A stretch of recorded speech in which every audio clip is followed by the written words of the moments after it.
Hello అండి, ఇదొచ్చేసి సార్డౌ bread వీటితో చేసింది. నార్మల్‌గా మనం మిల్క్ బ్రెడ్, బ్రౌన్ బ్రెడ్ తింటూ ఉంటాం కదా! వాటికంటే కూడా ఈ బ్రెడ్ చాలా హెల్తీ. ఎందుకు అంటే ఈ బ్రెడ్ చేయాలి అంటే అట్‌లీస్ట్ 8-9 డేస్ ప్రాసెస్ పట్టిద్ది. ఎలా చేస్తారు అంటే ఫస్ట్ సార్డౌ స్టార్టర్ చేసుకుంటారు.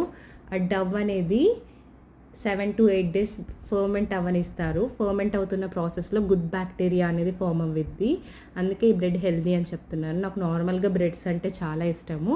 సో, బ్రెడ్స్ గురించి తెలుసుకుంటున్నప్పుడు ఈ బ్రెడ్ మంచిది అని తెలుసుకున్నాను.